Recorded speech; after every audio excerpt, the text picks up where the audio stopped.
Hello. Today's topic is going to be this.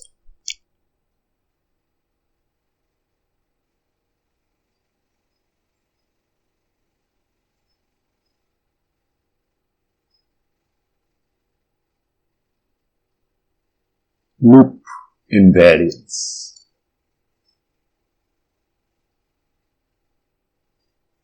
Okay, so this is basically induction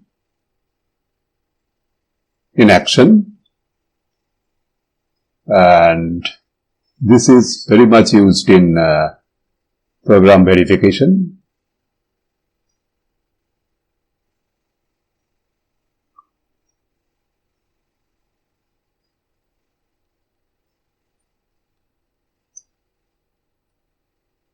I mean the correctness, for checking or proving the correctness of your code. So let us think of an iterative algorithm working like this. So you have some initialization here.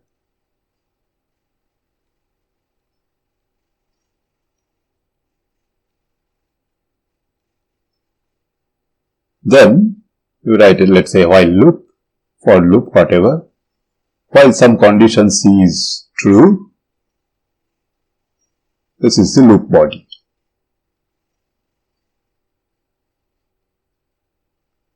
And then bracket close. Okay. So a loop invariance is a statement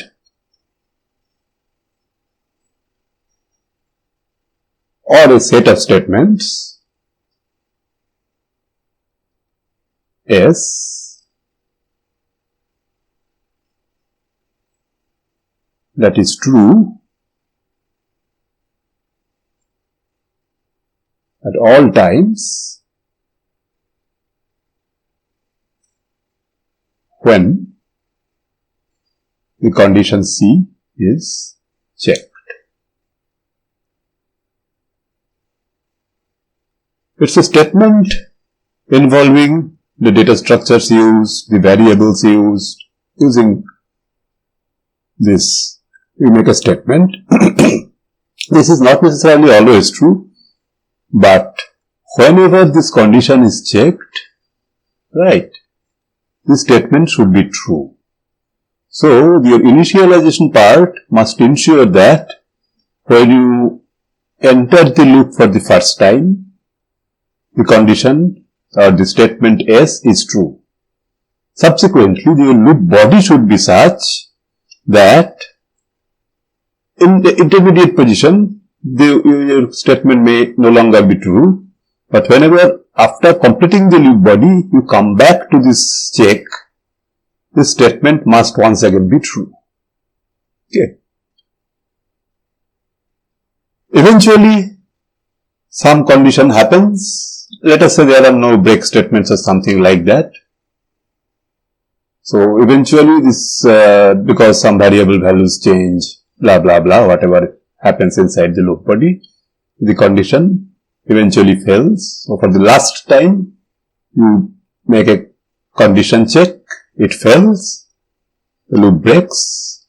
But then, since this condition checking time, the statement is again true, immediately after breaking of the loop, this statement is true again. Okay. So, and then since after the loop, the statement S is true, you can compute something about your variables or whatever you are trying to compute. So, we will see many examples today. So, this is a very brief, I would say, description of what we are going to do. So, what is a statement, how this is made true, and so on. Okay. Before going to the details, let me first introduce a puzzle.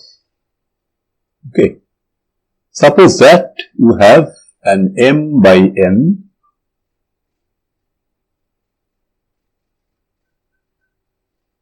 chaplet. Okay. So your task is to identify or you eventually make each of these one by one pieces. Okay. So while still not done,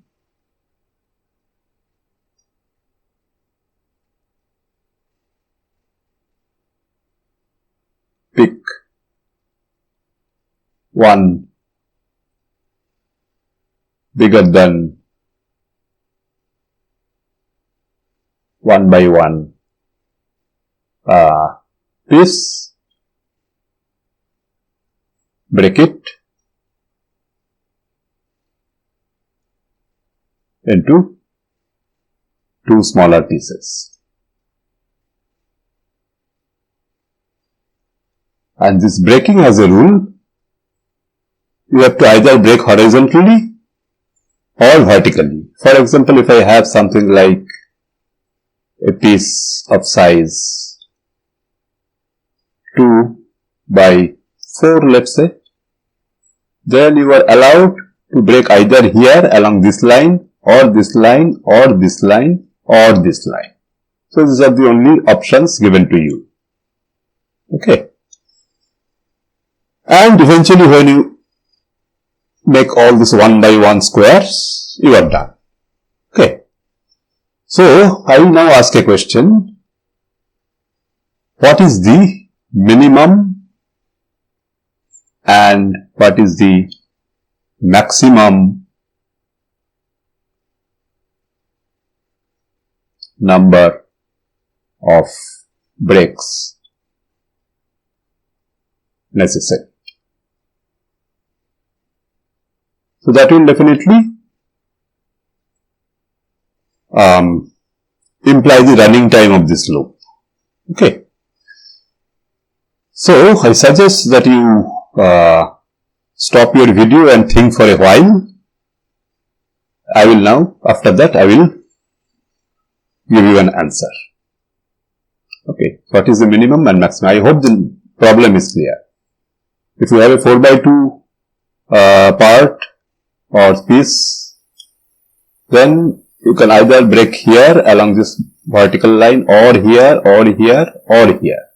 No other breaks are allowed, like this, or this, or multiple breaks in a single iteration. That is also not allowed. Okay. So question is, what is the minimum number of breaks to, I would say, decompose the m by n bar into mn 1 by 1 pieces, and what is the maximum number of breaks? That means what is the best way of doing it and what is the worst way of doing it. Okay.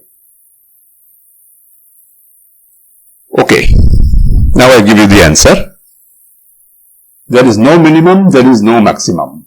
The number of breaks is always mn minus 1. Okay. Question is why? The reason is this. Initially, you have one big piece, the full chaplet, m by n. Each breaking increases the number of pieces by 1. That is, if I use some variable I to count the iterations, if I is 0, at I equal to 0, there is only one piece. And here I increment, so let me write this. If I use I equal to 0, I plus plus. After break, I plus plus. Okay.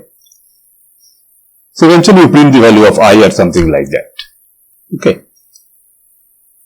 So that will give you the number of iterations. Okay.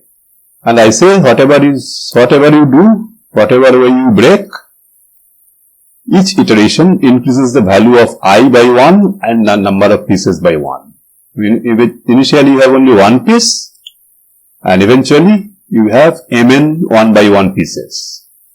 So whatever way you do it, you have to do these many iterations. So the value of I starting from 0 will eventually go to mn minus 1. So, the statement that is invariant with respect to this loop is that at all times there are I plus 1 pieces. Initially this is true because there is only one piece and you initialize I to 0.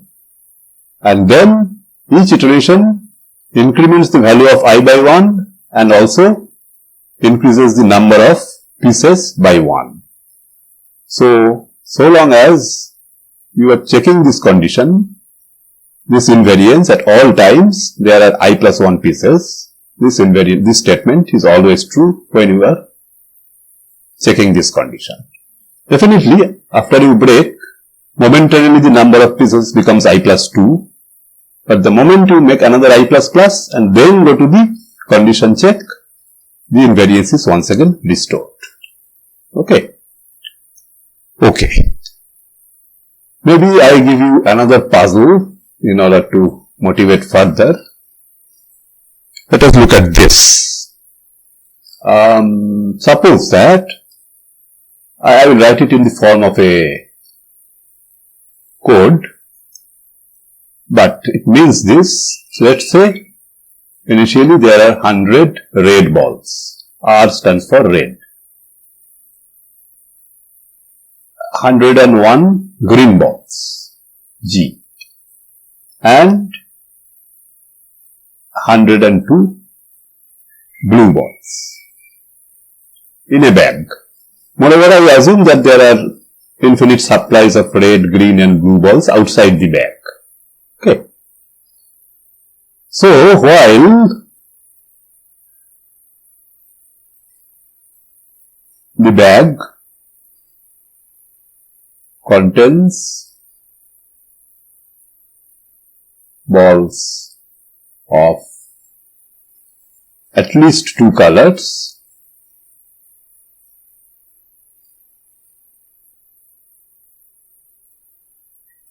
repeat. What do you repeat? Arbitrarily or randomly you pick 2 balls of different colors. Definitely this first step is possible only when the bag contains balls of at least 2 colors. Okay. Then what you do, if it is red and green, so you throw the balls away and from your outside store, you put a blue ball in the bag. Okay. So if these colors are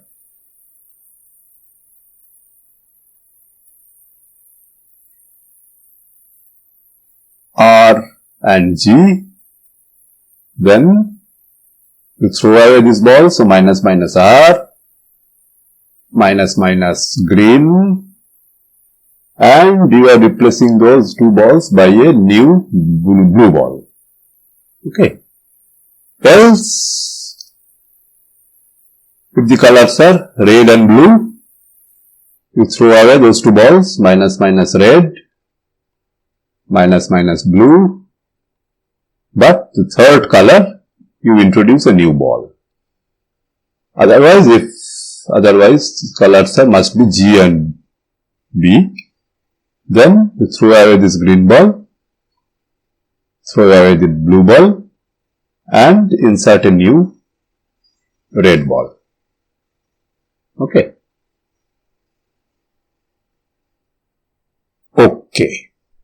Now what happens? You are taking balls of 2 different colors, discarding them, throwing them away, and inserting a ball of the third color. If it is RG, it is blue. If it is RB, it is G. If it is GB, it is R. So each iteration decreases the number of balls by 1. Therefore, this process cannot proceed indefinitely. Okay. Eventually, this condition must satisfy. The bag contains balls of at least 2 colors. Eventually, this condition will not be satisfied. And the maximum number of iterations is when only 1 ball is left. Okay, so that is you starting with 100 plus 101 plus 102, that is 303. So at most after 302 iterations, this loop will have to break. This condition is no longer true. But then when the loop breaks, there are balls, one or maybe more than one, of the same color. Okay. Question is, which color is it?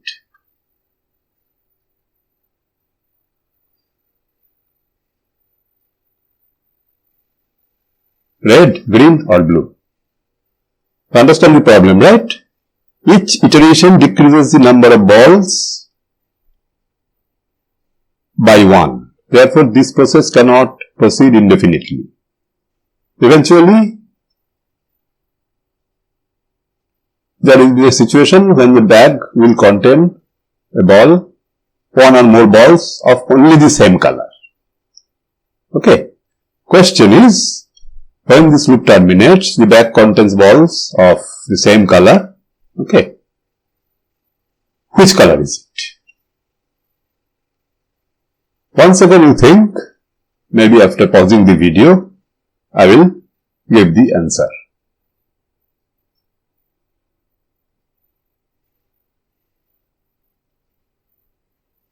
Okay. So the answer is, it will be green.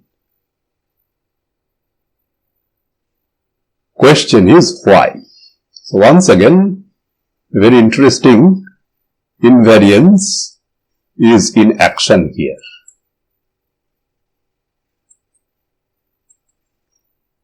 Okay, so I explain it this way. Initially R is 100, G 101, B is 102. So this is of even parity, this is of odd parity, and this is again of even parity. Now if you look at this code, each iteration changes the parity of each of this R and G and B. So initially this is even, odd, even. So even minus 1, odd minus 1, even plus 1. Okay. So all the parities will simultaneously be affected in each iteration of the loop, whether it is this or this or this, whatever way you do it. Okay. In other words, after the first iteration, this will be odd, this will be even, this will be odd. And that happens irrespective of which of the three cases you encounter. Okay. In particular, when, so it will be just alternate, even, odd, even, odd, even, odd, even, odd, even, odd, even, odd. So, what the invariance is, at all times, when the loop condition is checked, the parity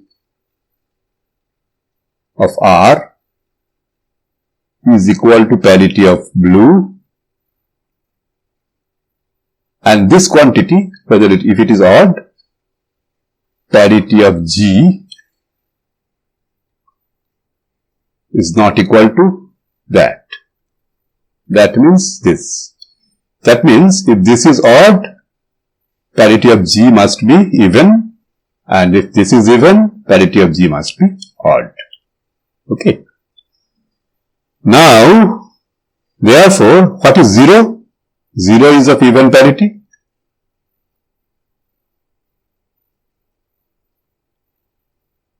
Right.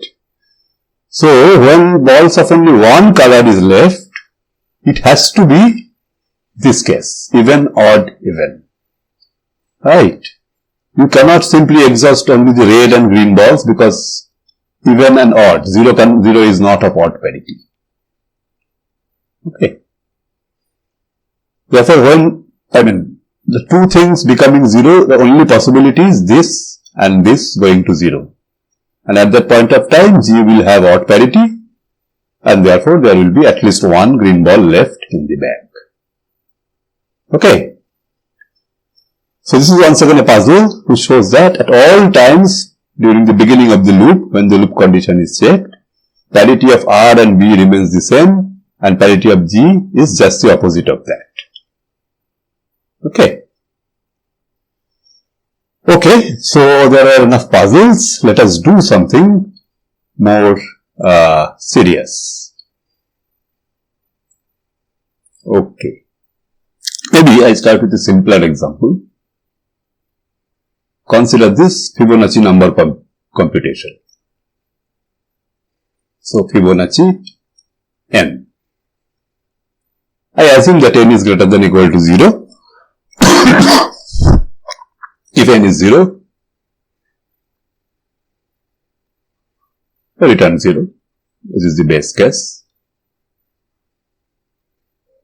Otherwise, I initialize two variables, g as 1, h as 0, and I will use another variable. This is needed only for proving the invariance. No, not invariance. I need this. I need this in this condition. While I is less than n,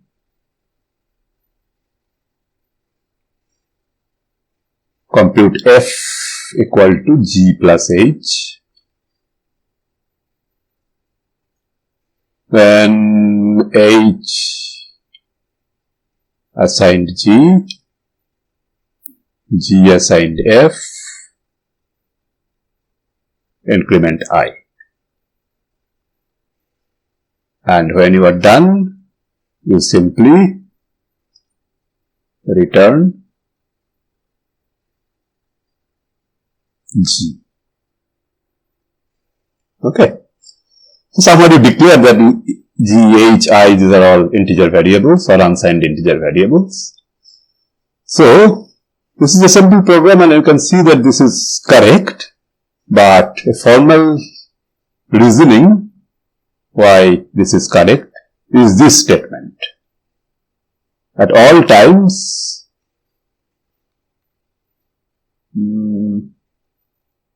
okay, maybe I write it somewhere else.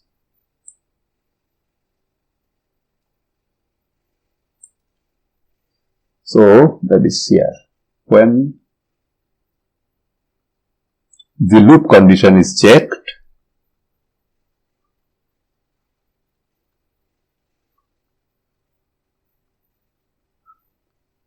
G stores the value, ith Fibonacci number, and H stores the value, the previous one, I minus first. Okay. So let us prove this. This is the initialization step. So I is 1. So G should store F1, but that is 1. And H should store F0, that is 0. Okay. So before entering the first iteration, this invariance holds. Now in this first step, okay. Now whenever this loop is entered, I will always assume that these conditions are true. That is, at this point, G stores the value Fi and H stores the value Fi minus 1. But then what do you compute in Fi plus Fi minus 1, which is by definition Fi plus 1. Okay. Then H gets the value, the old value of G, but G was storing Fi, and G gets the value Fi plus 1. Okay. Then I becomes I plus 1. So once you do that, this condition is once again restored. If you increment I, then this new value is I plus 1, G stores that new Fi, and H stores that new Fi minus 1. Okay. So this invariance can be used to prove many properties about programs. Okay. So far we have used rather simple programs. Let me now do something a bit more complicated and more useful. In fact, we will study two algorithms. Okay, so one is called extended GCD, which I already have mentioned in some other session.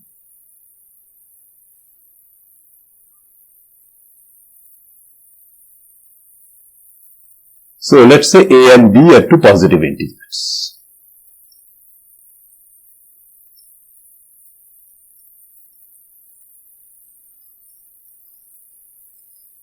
Okay.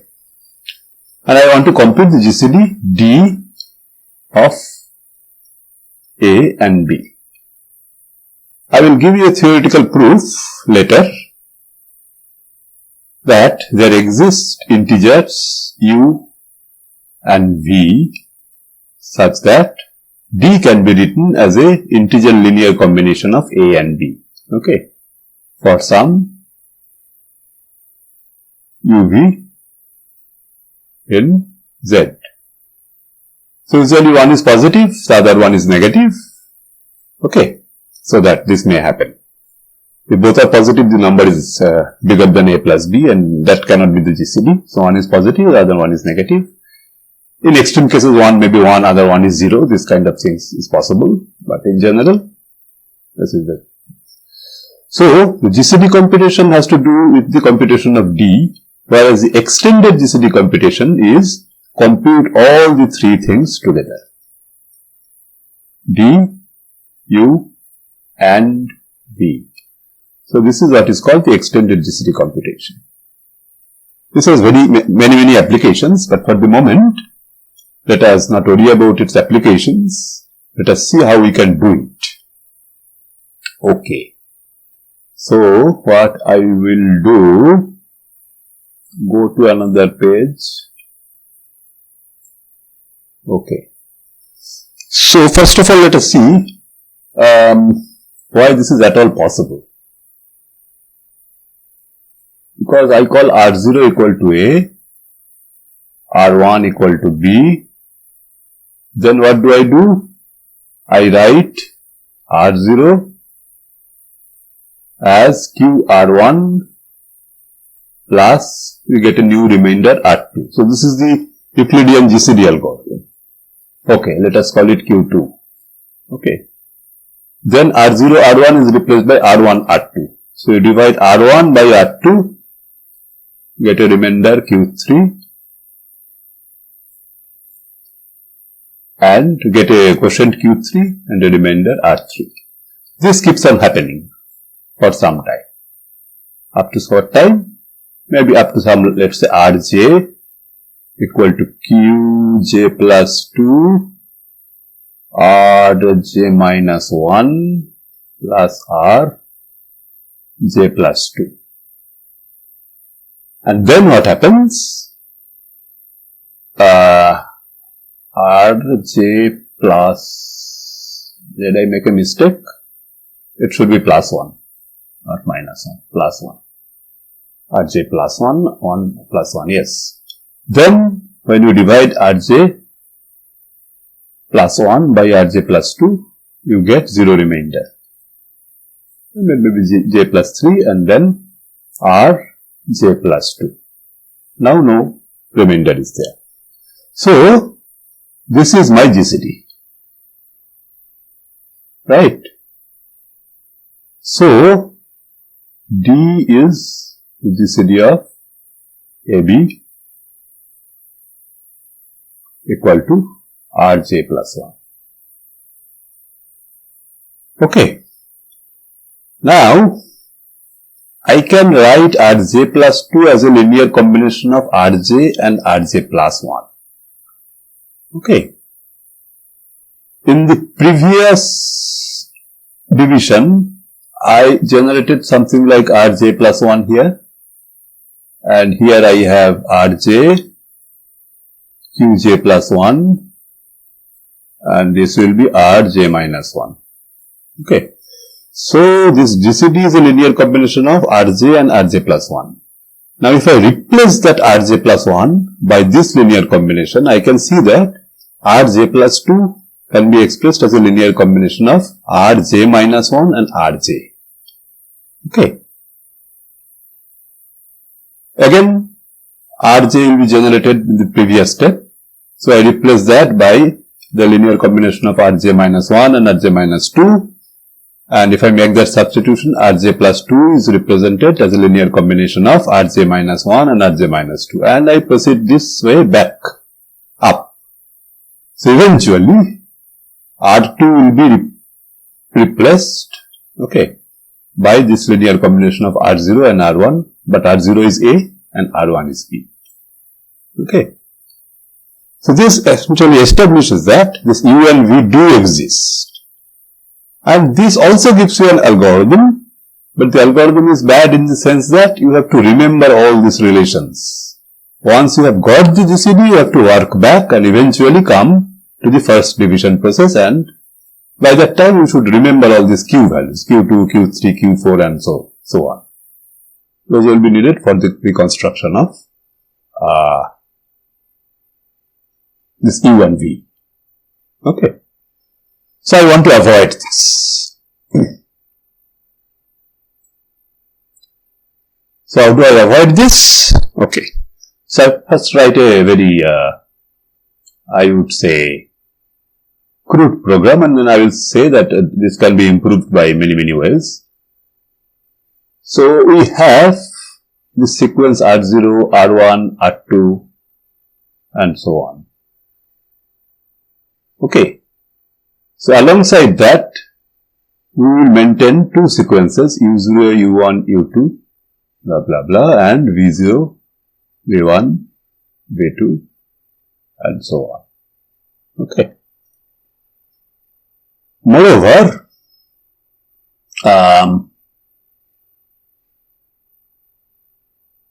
of course, we will see that it is not necessary to maintain this sequence explicitly. It's essential to have only, I would say, only 3 values. Anyway, let's do something redundant. So I initialize R0 by A, R1 as B, as I have done earlier, U0 as 1, V0 as 0 and U1 as 0, V1 as 1. And also I initialize I, some value of I, maybe I equal to 1.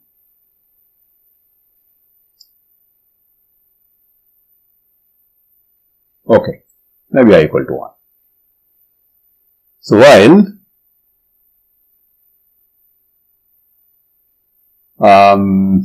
when you stop R I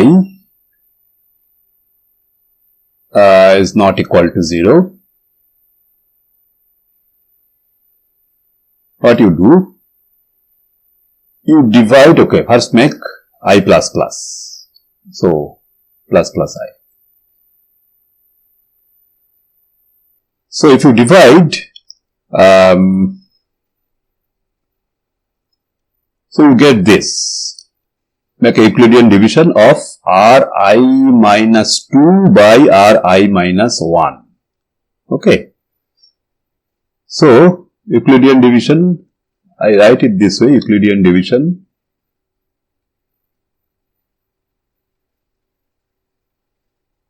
of Ri minus 2 by Ri minus 1. This will give you Qi plus 1, the quotient, and the new remainder Ri plus 1. Okay. I has already implemented. Okay. So, Maybe I will increment I little later in order to make it more clearer. Okay. Then, what does it mean? This Euclidean division essentially gives Ri plus 1 will be Ri minus 1 minus Qi plus 2 Ri. Right.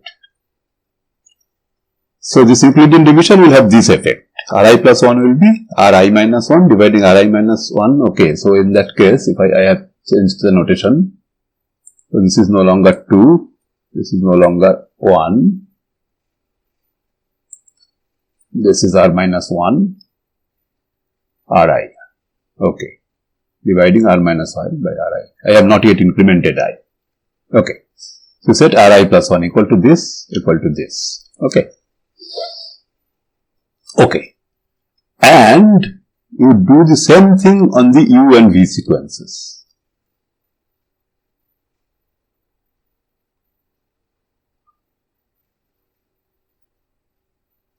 One. Again. Notational problem. This is 1.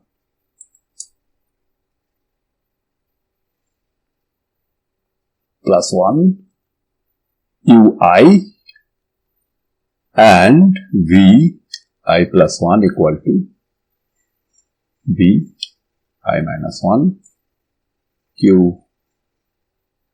plus 1 Vi.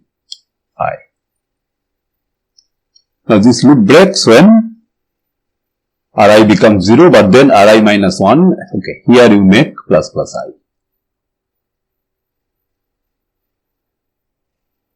Okay, for preparing for the next iteration. Okay, so when Ri becomes 0, Ri minus 1 stores the GCD, right? So here you return these three things.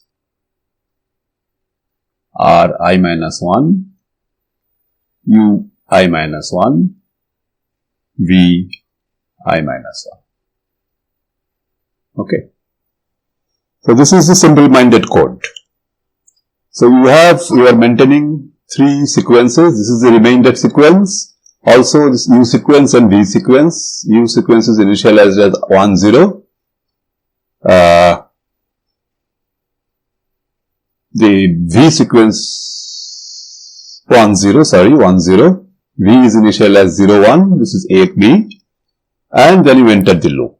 Compute this next remainder, use exactly the same equation for generating the next U element and the next V element. Okay. And increment I. And this loop stops when Ri becomes 0. At that point of time, this is the GCD, Ri minus 1. Along with that, you return Ui minus 1 and Vi minus 1. Okay. So, question is, why does it work? What is the correctness? Okay. Let us see why this works correctly. So, I say that for all values of I, it holds that Ui A plus Vi B equal to Ri. This invariance is maintained for all values of I. So let us see that this is initially true. So for I equal to 0, 1 times A plus 0 times B is A. Okay, good. For I equal to 0 times A plus 1 times B is B, R1. So this is true. Okay. So in it, I equal to 0 and 1, this holds. Okay. Now suppose that this holds. Okay. At the beginning of this iteration, then what I do, will preserve this for the next value of I. So that means I will assume that this condition is true for I and I minus 1. Then I will prove this condition holds for I plus 1 as well. Okay. So, okay, I go here. So suppose I is greater than or equal to 1 and invariance holds.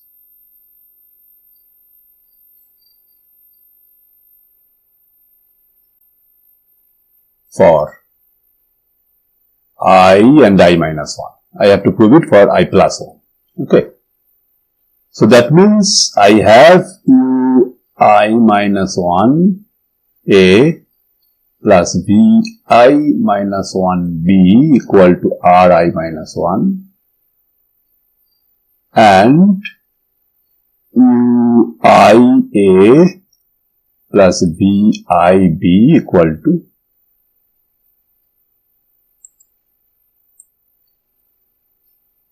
suffix U I A B I B equal to R I. Okay. So this is the induction hypothesis. Then what is my R I minus 1 minus Q I plus 1 R I? This will be this minus Qi plus 1 times this, okay, Qi minus 1 A, Bi minus 1 B, minus Qi plus 1 times Ui A plus Bi B. Now, if I just club together this Ui minus 1 minus Qi plus 1 Ui, this is the new coefficient of A, and what will be the coefficient of B? Vi minus 1 minus Qi plus 1 Vi B. But this is how I have defined Ui plus 1. You recall? Ui minus 1 minus Qi plus 1 Ui. This is my Ui plus 1. And Vi minus 1 minus Qi plus 1 Vi, this is my Vi plus 1. So, this is nothing but Ui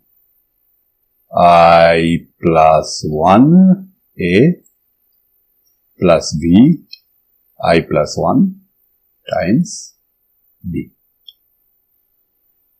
So, the extended GCD loop continues to maintain this invariance. And what is this? This is actually Ri. Ri equal to this. Ri minus 1, Qi plus 1 Ri. Okay. Sorry. Ri plus 1. Ri plus 1. Yeah. So, if it is true for I minus 1 and I, then it is also true for I plus 1. Okay. So, eventually, when the loop breaks, Ri minus 1 stores the GCD. And then this is a desired relation, Ui minus 1a plus Vi minus 1b equal to Ri minus 1, which is the GCD. Okay. So, this invariance, loop invariance proves the important concept, this. Okay. And what is the gain? Here you use this Qi plus 1, use it and then forget it. You never come back and reuse it. Okay. So, let me now give some improvements. How to improve this algorithm further.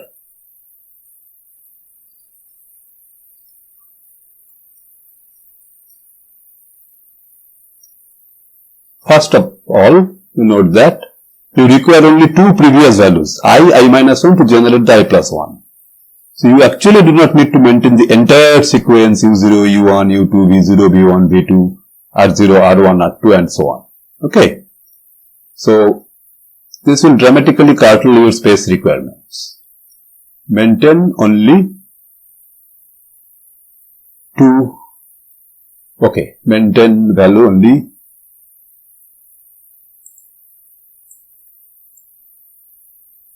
the values from two previous iterations. It is very similar to the Fibonacci number case. We maintain one Fibonacci number and the previous one, from that we can compute the next one. Okay, and then forget that previous one. Okay. And second thing is that we do not need to maintain both the U and V series. Okay. V series need not be maintained. Why? Maintained. The reason is that because of the invariance, I know that at all times we have UIA plus VIB equal to RI. I know what A is, I know what B is, I am maintaining UI and RI. So from that, at any point of time, I can compute VI as RI minus UIA by B. So that means, here I do not need to make this adjustments of VIs. I can completely forget this. After the loop breaks, we have computed the GCD, we use this formula to compute the desired value of VI. Okay. Okay, so there are many issues, but this is perhaps your first non-trivial computer science application of invariance. And you see this invariance, the way I have proved this is nothing but induction. This is the weak form generalized version. The case k equal to 2. Okay. So invariance is nothing but induction in action. Okay. So let us now see a last example.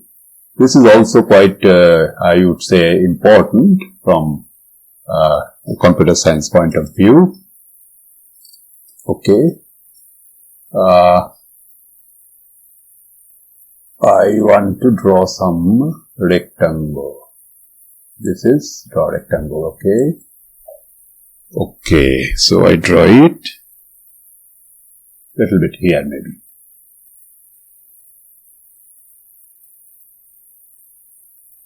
Okay.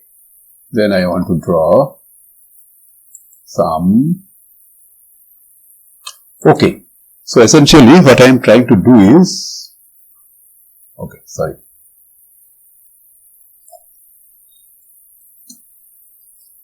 Just choose this. Or maybe I just complete this drawing, I will then move to.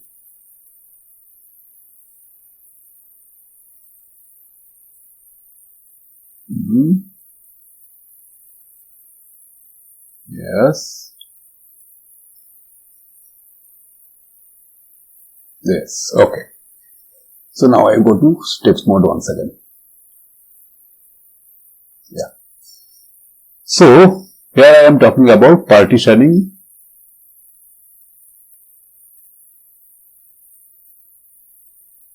in quicksort. So if you do not if you do not remember, just recall that we choose a pivot which is typically a random element or the first element or the last element of the array.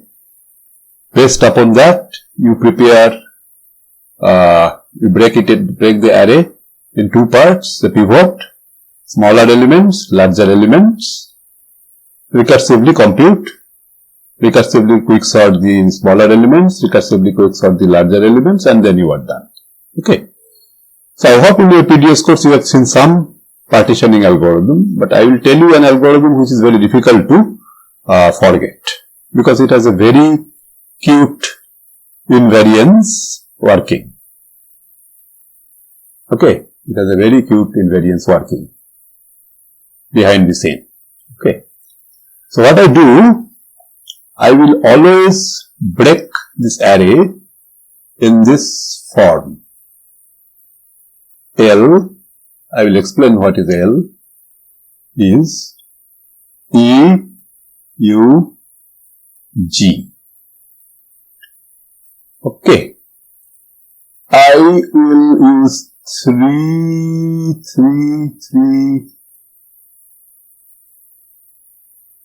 pointers, actually indices. Which one is better? Beginning of this is better. I. Beginning of the E block, J, end of this U block. Okay, we choose, if I call this array A, choose A0 as pivot. The L block contains array elements that you already know to be less than A. E block contains array elements that we already know to be equal to the pivot A. Okay. Let us call this P, and use P here.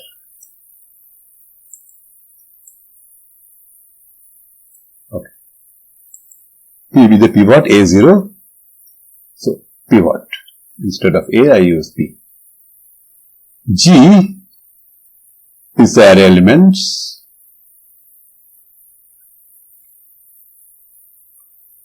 greater than the pivot. And U is the block unprocessed. Okay. So, okay. U is the unprocessed elements. So, they are not yet classified as whether they are less than P, equal to P or greater than P. Okay. So, less than, equal to, unprocessed, greater than. Okay. Initially what happens? Initially I have, okay, initially this is initially something like this. The equal block contains just one element. All other elements are unprocessed. So I have an empty L block here, an empty G block here. Okay. So my I is initialized to 0, which is the beginning of the E block. J will be initialized to 1. K will be n minus 1 if the number of elements in the array is n. Okay. So L, E, U, G. Okay.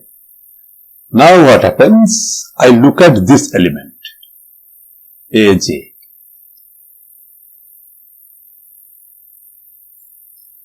Okay. This is unprocessed. The first element I want to process is AJ. Okay. If I find that that is equal to E, then that element joins this E block. That is affected by simply incrementing the counter J. Okay. So if AJ is equal to the pivot, I simply increment the counter here, implying that the E block has grown by one element. Okay.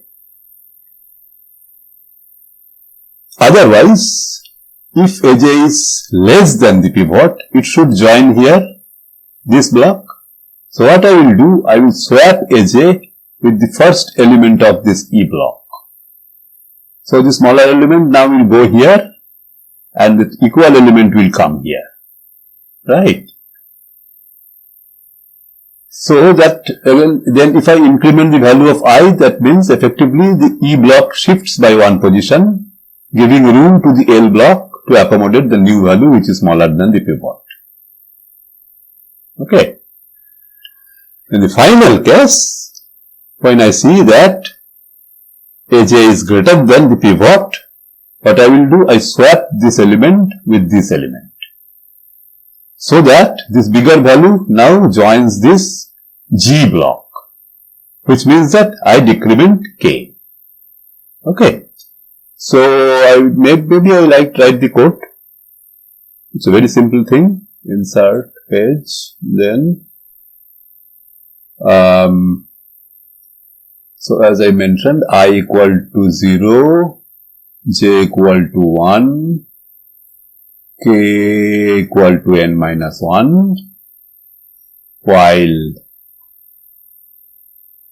J is less than equal to K. I will repeat, there are more elements to process.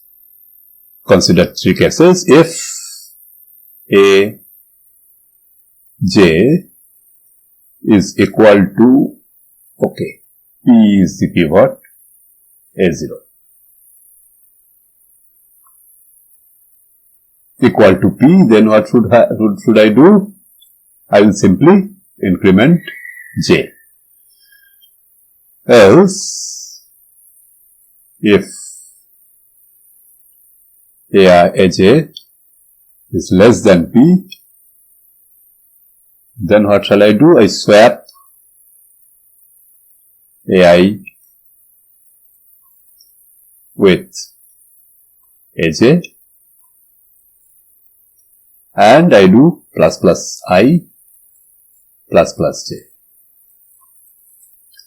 Else, that means if this is bigger than the pivot, I will swap Aj and Ak. I will not touch J, but I will just decrement K. Okay, so this is the simplest procedure, as simple as this. Then the end of the while loop. So you see that in each iteration either J increases by 1 or K decreases by 1. So that means you are processing one element of the unprocessed block to go to to join either the E block or the L block or the G block. That means after exactly n minus 1 iteration, all elements will be processed and the unprocessed block will be empty. Okay. So,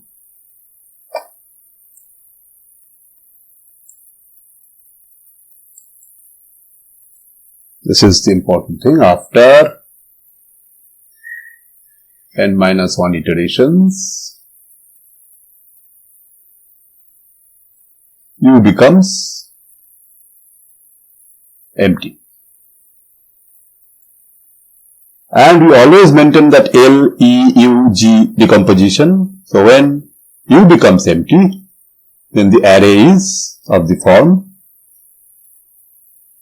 is always L, E, U, G. This is the invariance. But when this U becomes empty, this becomes L, E, G. So now we recursively sort this L and G. Okay. And if you see each loop, each iteration of the loop involves some constant number of operations, some comparisons, and then possibly some swap, increments, decrements. Okay. Therefore, it runs in big O of n time. Okay.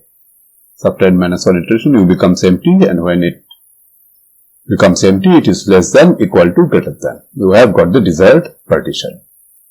Okay. I would give you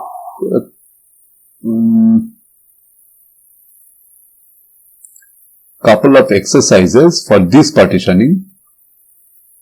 Exercise 1. This pertains to quicksort with this partitioning strategy. Okay. If A is sorted in the ascending order,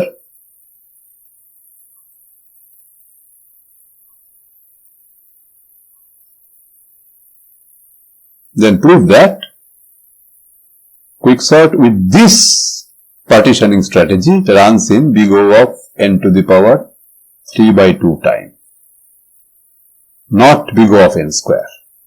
Okay. Finally, if A is sorted in the descending order,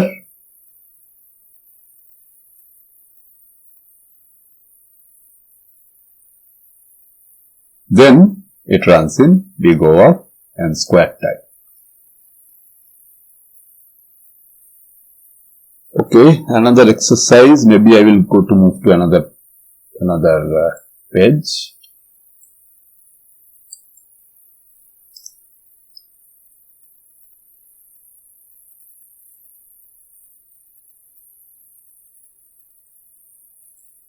If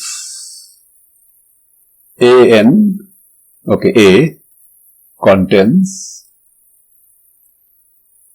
r distinct values,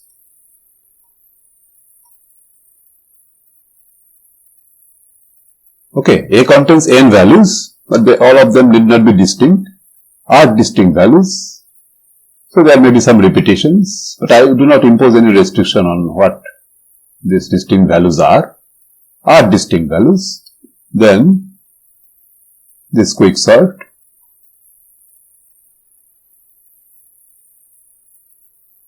runs in big O of Rn time. Of course, in the worst case, I have R equal to n when all the elements are distinct. The running time is big O of n square, which is the worst case complexity of quicksort anyway. So, you try to address these questions. Anyway, these are algorithm questions, not exactly discrete structure questions, but anyway, from the very beginning I have been mentioning that we are doing discrete structure only for algorithms, for nothing else. Okay. And then, let me stop today's class. It has, I think, crossed 1 hour, yes. But please just bear with me. I will just import a picture in order to give you another puzzle. Okay, maybe I bring it here.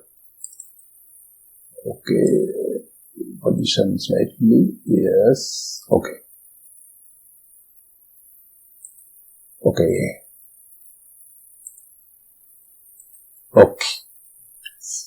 Okay. So what does it say? Suppose that this is a rectangular city which is broken down into 10 by 10 blocks. Okay. This is a block, this is a block, this is a block. So this is a 10 by 10 block. A city with 10 by 10 blocks. Okay. So this black, I would say this black squares indicate the blocks where you have corona infection. So this block is affected by corona, this block is affected by corona, this block is affected by corona, this is affected by corona, here. So there are 9 blocks. So 9 blocks with COVID infection.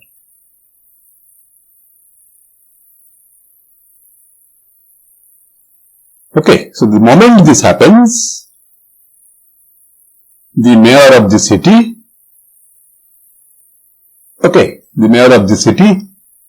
declares lockdown, complete lockdown of this city. Okay. So after that, no further infection can come from outside. Okay. Now the question is, still people of different blocks mix together. Okay. So let us assume that a block gets infection, an uninfected block gets infection if two adjacent blocks are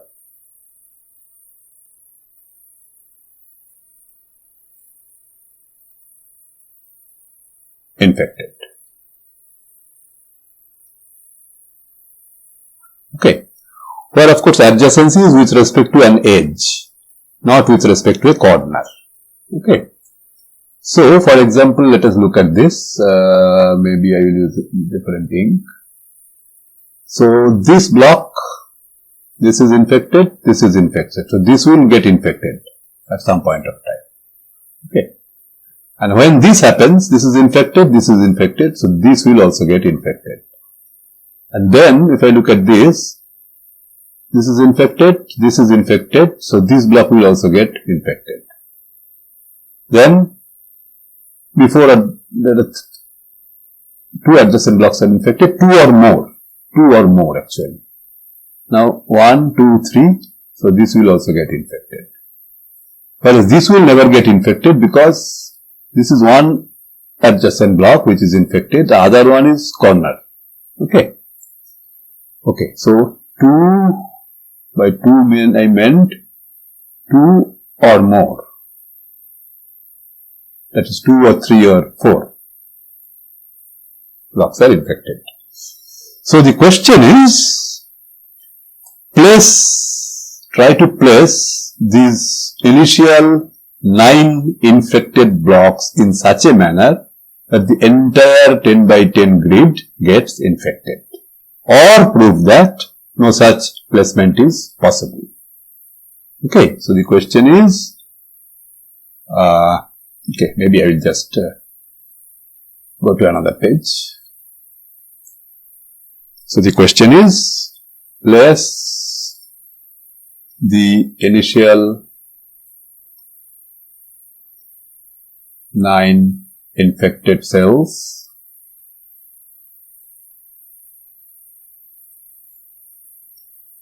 in such a manner that the entire 10 by 10 grid is infected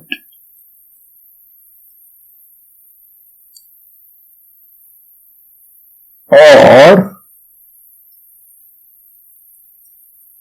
prove that it is impossible.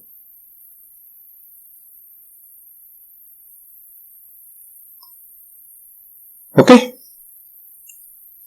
fine. So I think it's a long class, so let me stop without further delay. See you in the next class. Bye.